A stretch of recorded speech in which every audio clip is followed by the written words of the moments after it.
亲爱的朋友们，欢迎来到微光夜读。你确定要报警？李云峰淡淡地问道。当然，你这个商业间谍还敢这么嚣张？赵建华拿着手机，手指已经放在了报警电话上。窃取商业机密，我必须报警。会议室里鸦雀无声，所有人都紧张地看着这场对峙，没人知道这个被当成实习生的年轻人究竟是谁，更没人想到接下来发生的事情会让在场每一个人都震惊地说不出话来。有时候，真相比任何悬疑小说都要精彩。接下来开始我们本期故事，记得点击订阅并开启小铃铛。2024年3月15日上午9点整，云峰科技总部17楼的大会议室里，气氛格外严肃。各位，今天这个会议非常重要。人事总监刘芳压低声音对身边的同事说道：“听说董事长李云峰可能随时会出现，大家一定要打起12分精神。”财务总监老王点点头。李董神龙见首不见尾的，上次露面还是半年前，听说他这段时间一直在海外谈收购，昨天才回国。就是。行政专员苏晓凑过来小声说道：“我听人事部的朋友说，李董可能会突击检查各部门的工作情况，谁要是表现不好，小心饭碗不保。”坐在会议室正前方的赵建华整理了一下领带，清了清嗓子。作为刚入职的市场总监，今天是他第一天上班，正好赶上这个重要会议。他心里既紧张又兴奋，能在董事长面前展现自己的能力，这简直是天赐良机。各位同事，赵建华站起身来，声音洪亮：“我是新来的市场总监赵建华，很荣幸能够加入云峰科技这个大家庭。听说咱们的董事长李云峰先生可能会莅临现场。我一定要在他面前展现我们团队的最佳状态。”话音刚落，会议室的门被推开了，所有人的目光瞬间转向门口，以为是传说中的董事长来了，结果进来的是一个穿着灰色卫衣、蓝色牛仔裤的年轻人，背着一个看起来有些旧的双肩包，头发还有些凌乱，一副刚睡醒的样子。“不好意思，路上堵车了。”李云峰小声说道，环顾四周寻找空座位。会议室里已经坐满了人，只有最后排角落里还有一个空位。他只好低着头，尽量不发出声音地走过去坐下。苏晓看着这个实习生，皱起了眉头。他转头对身边的同事小声说道：“这是哪个部门的实习生啊？怎么穿得这么随便就来开这么重要的会议，一点规矩都不懂。”就是。坐在他旁边的技术部经理也小声附和：“现在的年轻人真是越来越没有职场意识了。”赵建华也注意到了这个迟到的年轻人，眼中闪过一丝不悦。在他看来，这种重要会议，每个人都应该严肃对待。这个实习生不仅迟到，穿着还如此随便，简直是对会议的不尊重。那位同学，赵建华停下了自我介绍，看向李云峰：“既然来了，就请保持安静，我们正在进行重要的工作会议。”李云峰点了点头，没有说话。“好，我们继续。”赵建华重新开始他的发言：“作为新来的市场总监，我对公司的未来发展充满信心。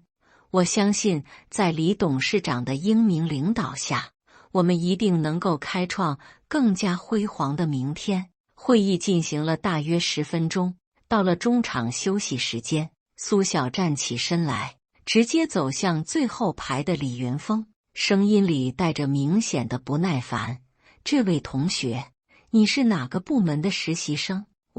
李云峰刚想开口，算了，不管你是哪个部门的。苏晓打断了他，赶紧去给各位领导倒点水。赵总监刚来公司，你去给他倒杯茶，动作快点。李云峰看了看苏晓，又看了看正在和其他领导交流的赵建华，犹豫了一下，还是站起身来走向了茶水间。这就对了吗？苏晓对身边的同事说，实习生就应该有实习生的样子，多干活少说话。李云峰默默地给每个人都倒了水。当他把茶杯放到赵建华面前时，赵建华头都没抬，只是淡淡地说道，以后注意一下着装，这里是公司，不是学校食堂。还有，下次别迟到了，给其他同事做个好榜样。好的，李云峰简单回答道。还有，赵建华这时抬起头看了看他，你们实习生要多学习，多观察，看看我们这些正式员工是怎么工作的。机会是留给有准备的人的，明白吗？明白。李云峰点点头，回到了自己的座位。坐在中间位置的保安队长小李看到这一幕，眉头皱了皱。他在公司工作了5年，当然认识李云峰，但是看现在这个情况，他一时间不知道该不该说什么。李董平时就喜欢这样微服私访，也许是有什么特殊的用意吧。小李犹豫了一下，最终还是决定暂时保持沉默，继续观察情况的发展。会议重新开始后，赵建华喝了一口茶，满意的点点头，然后继续他的工作汇报。好，现在我们进入下一个环节。赵建华环视全场，目光最后停在了李云峰身上。我想了解一下在座各位的具体情况，我们按座位顺序来，每个人简单介绍一下自己的姓名和职位。从第1排开始，各部门领导依次进行自我介绍。老王，财务总监；刘芳，人事总监；张明，技术部经理。很快就轮到了最后排的李云峰，这位同学，轮到你了。赵建华的声音里带着一丝不耐烦。苏晓在旁边小声说道，他叫，你叫什么名字来着？李云峰站了起来，平静地说道，李云峰。职位呢？赵建华追问道。董事长。李云峰的声音不大不小，刚好让会议室里的每个人都听得清清楚楚。整个会议室瞬间安静了下来，静得连针掉在地上都能听见，然后哄堂大笑，哈哈哈哈！苏晓笑得前仰后合，还董事长呢？我还说我是总经理呢。这小伙子挺有幽默感的啊。技术部经理也跟着笑，年轻人就是爱开玩笑。其他人也纷纷附和，只有保安队长小李没有笑。他紧张地看着李云峰，又看看其他人，脸上的表情有些复杂。赵建华的脸色沉了下来，笑声逐渐停止。年轻人，开玩笑要有度。赵建华的声音变得严肃起来。我现在正式问你，你的职位是什么？董事长。李云峰重复了一遍，表情依然平静。你，赵建华的脸色越来越难看。我最讨厌不老实的员工。你到底是什么职位？实习生就说实习生，撒谎有什么意思？我没有撒谎。李云峰淡淡地说。还嘴硬？赵建华猛地拍了一下桌子。我见过不少像你这样的年轻人，自以为是，不知道天高地厚。在职场上，诚实是最基本的品质。苏晓也在一旁添油加醋，就是装什么装啊？董事长会穿成你这样来开会？董事长会给我们倒水？真当我们都是傻子啊？保安！赵建华突然大声喊道。小李硬着头皮站了起来，慢慢走向李云峰。他的心里在做激烈的思想斗争，到底是维护李云峰，还是配合赵建华，把这个说谎的实习生请出去？赵建华指着李云峰，我们这里不需要不诚实的员工。小李走到李云峰面前，看着他的眼睛，小声说道：“这位先生，要不您先……怎么了？”赵建华看小李犹豫不决，有些不满。小李，他只是个实习生，有什么好犹豫的？小李左右为难，额头开始冒汗。算了。李云峰看到小李的为难，主动说道：“我可以离开。”等等。赵建华突然叫住了他：“你叫李云峰是吧？”“是的，李云峰。”李云峰。赵建华嘟囔着这个名字，突然眼睛一亮：“你不会是想冒充我们董事长吧？我们董事长也叫李云峰。”这话一出，全场又是一阵哄笑。天哪，这个实习生还真敢想啊！知道董事长的名字就敢冒充了。现在的年轻人真是胆子越来越大了。赵建华得意地笑了：“年轻人，你以为知道董事长的名字就能冒充他了？我告诉你，我虽然是第一天上班，但是我做过功课的。真正的李董事长在海外工作，哪有闲心真坐在这里和你们开会？顶多看一眼罢了。”而且苏晓也跟着说道：“真正的董事长怎么可能穿成你这样？怎么可能给我们倒水？你当我们都是傻子吗？”李云峰没有再争辩，只是静静地看着他们。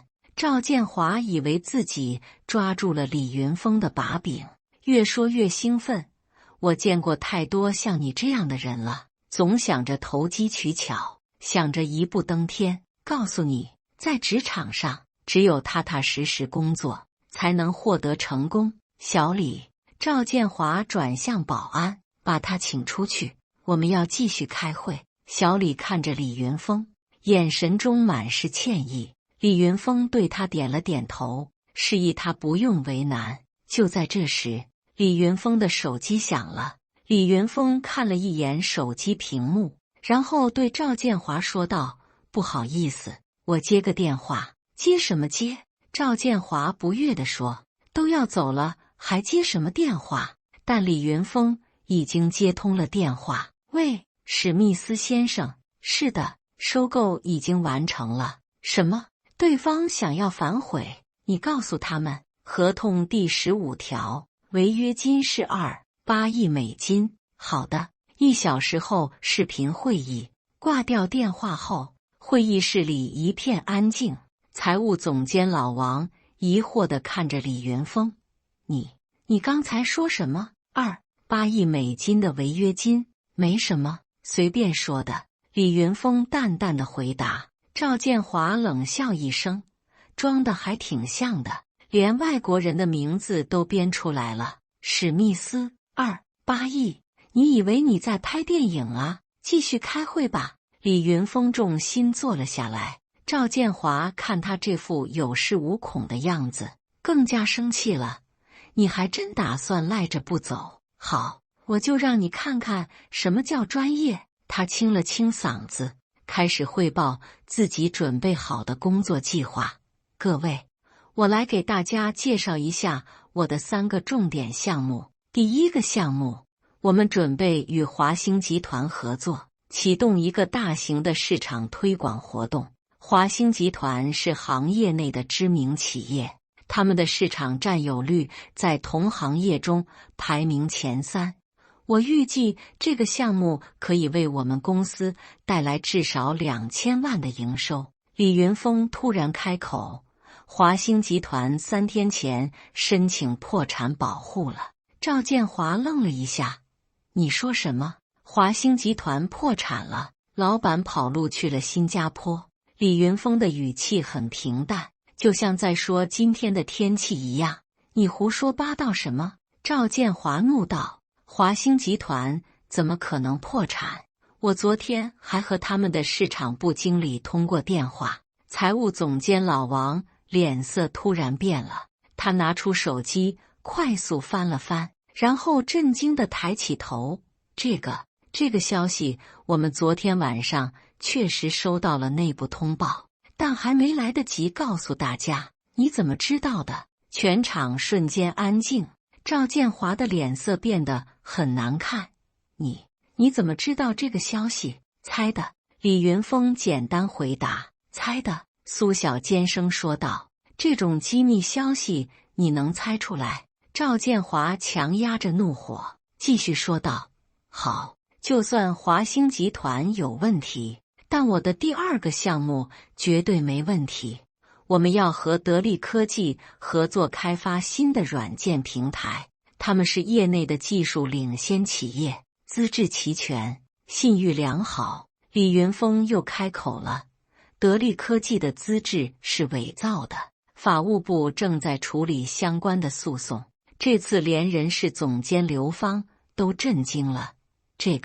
我们今天早上确实接到了律师的电话，说得力科技涉嫌资质造假，但这个消息还没有正式通报。你到底是谁？赵建华的声音有些颤抖。你怎么知道这些机密信息？技术部经理张明也疑惑地看着李云峰。这些消息确实是公司的内部机密，你一个实习生怎么可能知道？李云峰依然保持着平静。我说了，猜的。赵建华的声音提高了8度，连续猜中2个商业机密。你当我们都是3岁小孩吗？苏晓也开始怀疑了，这个人绝对有问题，正常的实习生怎么可能知道这些？对啊，其他人也纷纷点头。这太奇怪了。赵建华来回踱步，脑子里快速分析着各种可能性。突然，他停下脚步，眼中闪过一丝恐惧。我明白了。赵建华指着李云峰，声音有些发抖。你不是什么实习生，你是间谍，商业间谍。这话一出，全场哗然。什么间谍？不会吧？苏晓也反应过来了。对啊，他怎么知道这么多机密？肯定是竞争对手派来的商业间谍。赵建华的分析越来越激动。你们想想，一个普通的实习生怎么可能知道华兴集团破产？怎么可能知道得力科技资质造假？这些都是公司的高度机密。而且苏晓也跟着分析，他一开始就撒谎说自己是董事长，明显是在掩盖真实身份。技术部经理张明点头，确实可疑。而且他还接什么史密斯的电话，说什么2.8亿违约金，明显是在演戏。对，赵建华越说越确信，他就是在伪装，故意装成一个无害的实习生，实际上是来窃取我们公司商业机密的。人事总监刘芳有些紧张。如果真是这样，那问题就严重了。何止是严重？赵建华拍着桌子，商业间谍是犯罪行为，他获取了我们这么多机密信息，天知道还有多少信息被他窃取了。财务总监老王也开始怀疑，华兴集团和得力科技的问题，确实只有我们公司高层才知道。还有啊，苏晓补充道，你们有没有注意到，他从一开始就在观察我们每个人，明显是在收集人员信息。保安队长小李听着这些分析，心里焦急万分。他知道李云峰的真实身份，但是在这种情况下，他根本不知道该怎么办。如果现在说出真相，会不会打乱李董的计划？但如果不说，李董岂不是要被当成间谍？李云峰看着眼前这些人的表演，脸上依然没有任何表情变化。你们说完了吗？李云峰平静地问道。你还敢这么嚣张？赵建华怒道。事实摆在面前，你还想狡辩？你说我是商业间谍，有证据吗？李云峰反问。证据？赵建华冷笑。证据还不够明显吗？你知道这么多机密信息，这就是最大的证据。也许我就是碰巧知道呢。李云峰说。碰巧？苏晓尖声说道。连续碰巧知道2个高度机密，你以为我们都是傻子吗？而且赵建华继续分析：你一开始就撒谎说自己是董事长，这明显是心虚的表现。如果你真的是公司员工，为什么要撒这种一眼就能看穿的谎言？除非技术部经理张明若有所思，除非你想用这种荒谬的谎言来掩盖真实身份。对，赵建华眼睛一亮，这就是反向思维。越是荒谬的谎言，越不容易被人怀疑，因为大家都觉得没人会撒这种明显的谎，所以反而不会深究。高明，苏晓拍手称赞，间谍果然不简单。听着这些分析，李云峰忍不住笑了笑。你还笑？赵建华愤怒地说，都到这个时候了，你还在装？我笑你们的想象力。李云峰说，想象力？赵建华拿出手机，好，我现在就报警，让警察来调查你这个商业间谍。报警？李云峰看着他，你确定要报警？当然。赵建华已经开始拨号，窃取商业机密是犯罪行为，你以为能逃得掉吗？对，必须报警。苏晓在一旁煽风点火，说不定他手机里还有我们公司的机密资料。其他人也纷纷点头赞成，确实应该报警，这种事不能姑息，必须严厉处理。保安队长小李急得满头大汗，他想阻止，但又不知道该如何开口。李云峰看着这一切，依然保持着平静。你们真的要报警？废话，赵建华已经拨通了电话。喂，110吗？我要报警。我们公司发现了商业间谍。就在这个关键时刻，会议室的门突然被推开了。李董，不好了！总裁办秘书小陈慌慌张张地冲了进来，手里拿着一部平板电脑，脸上写满了焦急。国外那个投资方突然要提前视频会议，他们说必须要见到董事长本人，不然就撤资。时间改到了10点半。您看，小陈说到一半，突然注意到会议室里诡异的气氛，所有人都瞪着眼睛看着他。赵建华拿着电话的手停在半空中，嘴巴张得老大。咦？小陈疑惑地环顾四周，最后看到坐在最后排的李云峰，更加疑惑了。李董，您怎么坐那里？这个会议不是应该您主持的吗？死一般的寂静，整个会议室静得连呼吸声都能听见。赵建华的手机从手中滑落，啪的一声掉在了地上。苏晓的脸瞬间变得煞白，身体不由自主地颤抖起来。其他人面面相觑，不敢相信自己的耳朵。李董，赵建华的声音颤抖着。哪个李董？小陈更加疑惑了。当然是我们的董事长李云峰李董啊！他指了指李云峰，您这是在做什么？怎么坐最后一排？轰！这句话如同一颗重磅炸弹在会议室里爆炸。赵建华整个人都呆住了，脸上的表情从愤怒转为震惊，再转为恐惧，最后变成了绝望。苏晓双腿一软，差点摔倒在地。他刚才说董事长是间谍，他让董事长去倒水。他说董事长是势利眼实习生，其他人也都傻了，每个人的脸上都写着不可置信。财务总监老王结结巴巴地说：“李董，真的是您？”人事总监刘芳的声音都变了调：“我的天哪！”技术部经理张明直接捂住了脸，他刚才可是嘲笑过董事长的。李云峰慢慢站起身来，走向会议桌的主位。小陈，告诉投资方，视频会议推迟1个小时。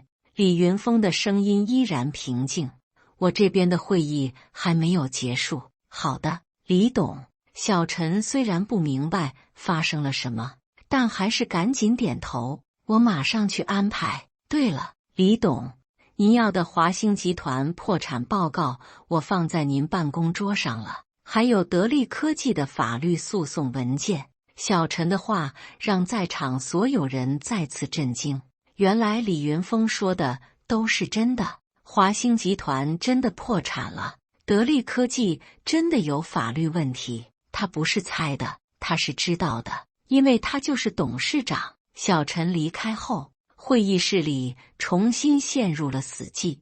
李云峰在主位上坐下，淡淡的看着在场的所有人。现在他的声音不大不小，但每个字都清晰地传达到每个人的耳朵里。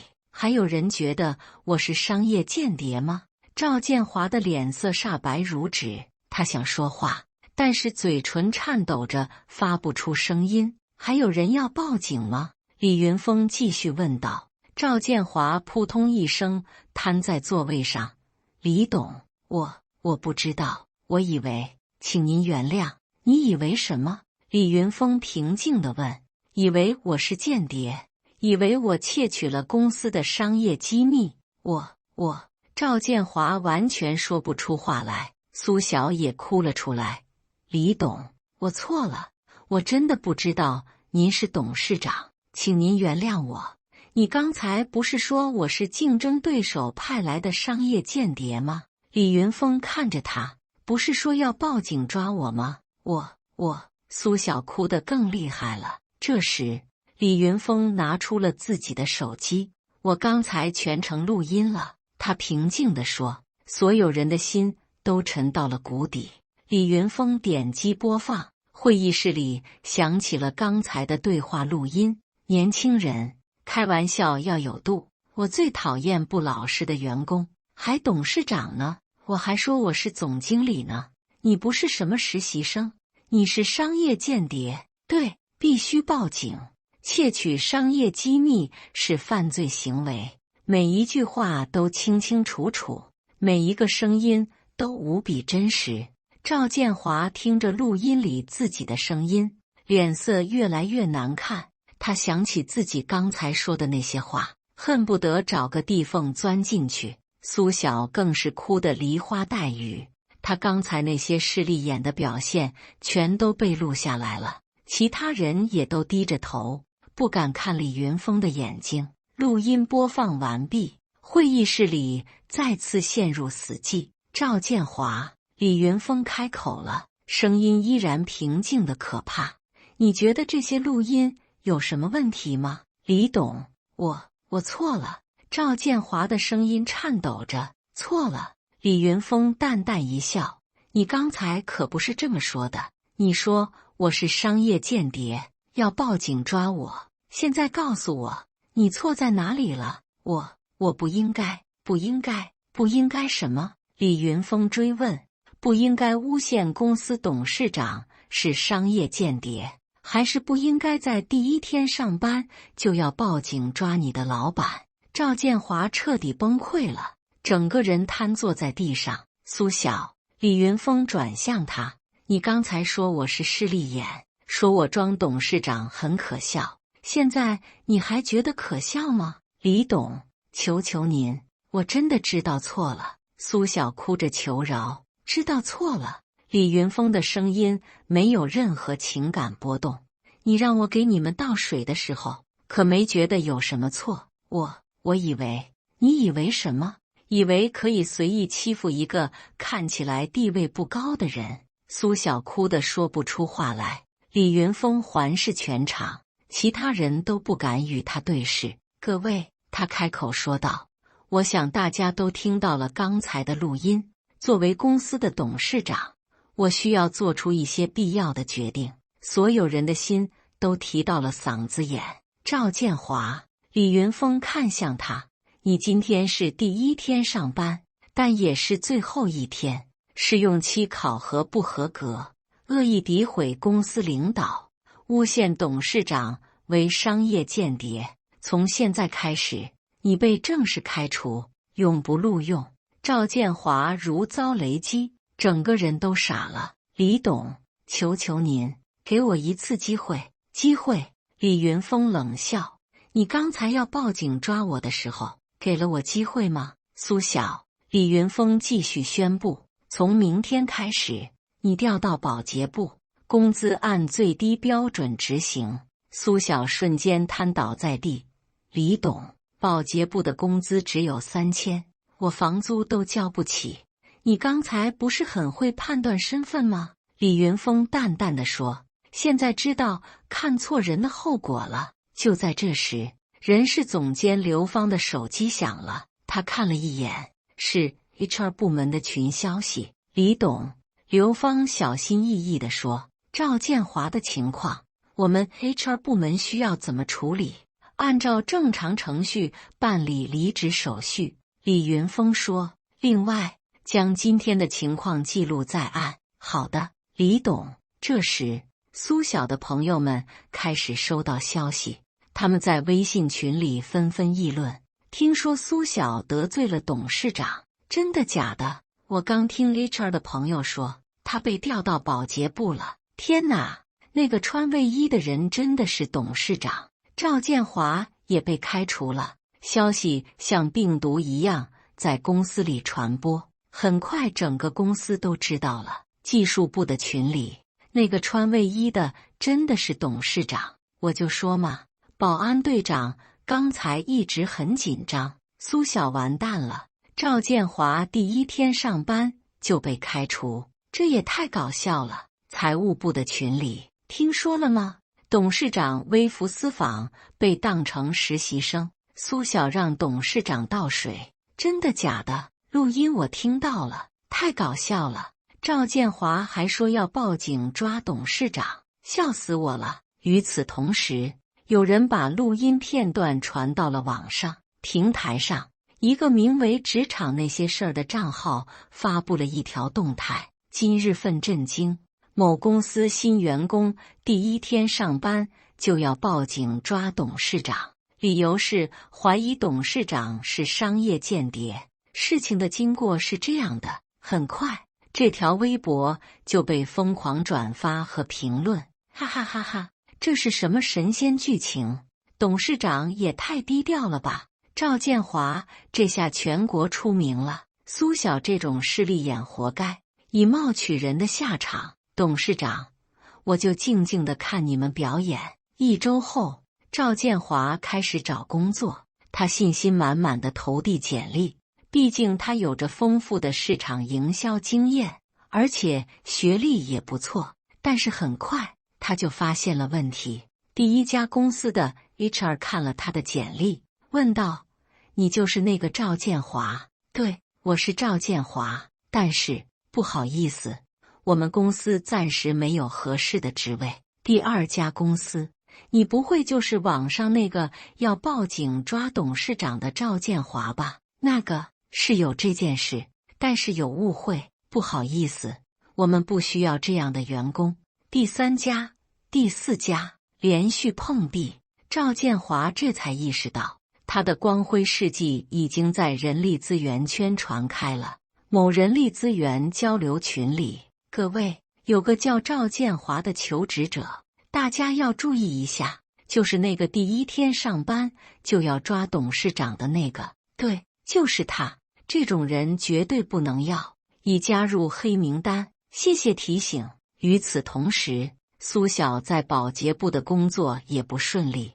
保洁部主管对他说：“小苏啊，你以前是行政专员，现在做保洁肯定不习惯，但是既然公司安排你来这里，你就要好好干。”“我知道，主管。”苏小强忍着眼泪说。另外，主管继续说：“你的事情大家都知道了，我建议你低调一点，好好工作，争取早点调回去。”“好的，主管。”但是苏小很快发现，公司里的同事们看他的眼神都变了。以前跟他关系不错的同事，现在看到他都绕道走。他在公司食堂吃饭时，听到周围的窃窃私语，就是他让董事长倒水的那个。听说他特别势利眼，活该被调到保洁部，以后离他远点。苏小的朋友们也开始疏远他，他们害怕被连累，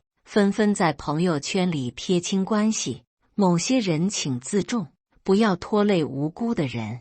做人还是要诚实一点好，以貌取人的后果。苏晓看着这些话，心如死灰。更糟糕的是，网络上的视频让他彻底出名了，频频出现不好的声音。苏晓看到这些评论，再也受不了了，他决定辞职。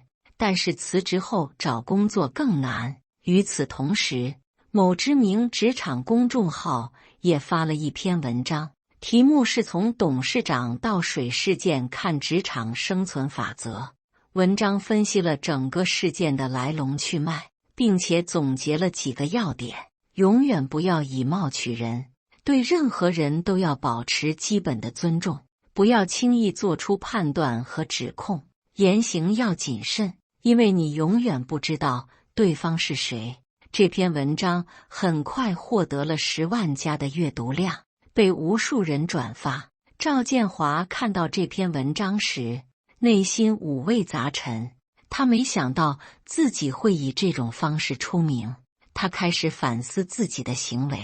确实，他太急于表现自己了，太想在新公司立威了，但是他选择了错误的方式。现在他只能接受一些低端的销售工作。第一天上班，新公司的同事就认出了他：“你就是那个赵建华吧？”“是的，哈哈，真人比视频里还搞笑。你真的要报警抓董事长啊？当时你是怎么想的？”面对这些嘲讽和好奇，赵建华只能尴尬地笑着应付。最初几个月，赵建华确实经常想起那天的事情，内心很自责。但随着时间的推移，网络上的热度逐渐消退，新的热点话题出现，关于他的讨论也越来越少。同事们渐渐习惯了他的存在，偶尔的玩笑也不再那么尖锐。工作的忙碌让他没有太多精力去纠结过往，那件事慢慢变成了一个不太愿意提起，但也不再痛苦的回忆。生活总要继续，人们的注意力也总会转移到别的地方。与此同时，李云峰的生活并没有因为这件事发生太大的变化，他依然保持着低调的作风，偶尔还会微服私访公司的各个部门。但是现在，公司里的员工们都学会了一个重要的教训：永远不要以貌取人。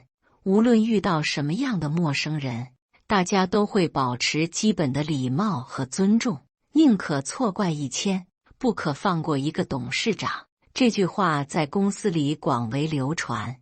云峰科技的企业文化也因为这件事发生了微妙的变化，员工们更加注重相互尊重，更加谨慎地对待每一个同事。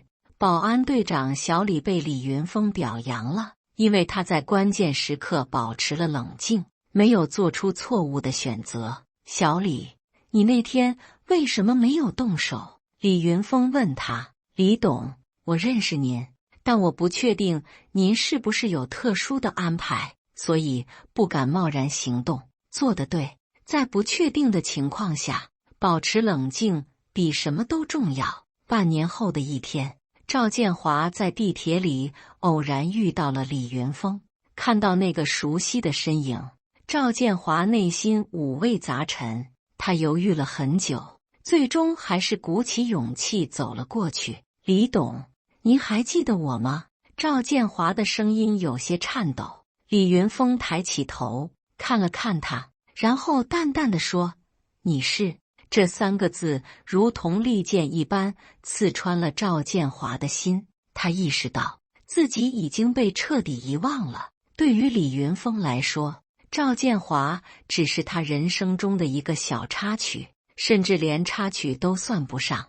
但是对于赵建华来说，那一天改变了他的整个人生。没什么，认错人了。赵建华红着脸离开了。地铁启动，带走了赵建华，也带走了他心中最后一丝幻想。李云峰继续看着手中的报纸，仿佛什么都没有发生过。对他来说，生活还在继续。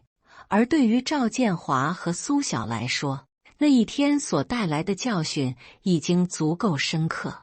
这个世界就是这样公平又残酷，你怎么对待别人，生活就怎么对待你。有时候，一个错误的判断，一句冲动的话，就能改变一个人的命运。赵建华和苏晓用他们的亲身经历告诉所有人，永远不要以貌取人，永远不要轻视任何人，因为你永远不知道站在你面前的人究竟是谁。感谢大家的观看，本期故事精彩吗？欢迎大家在下方评论区吐槽。如果你喜欢这类故事，记得点击订阅微光夜读，并分享给更多的人，这会对我帮助很大。再次感谢大家的观看。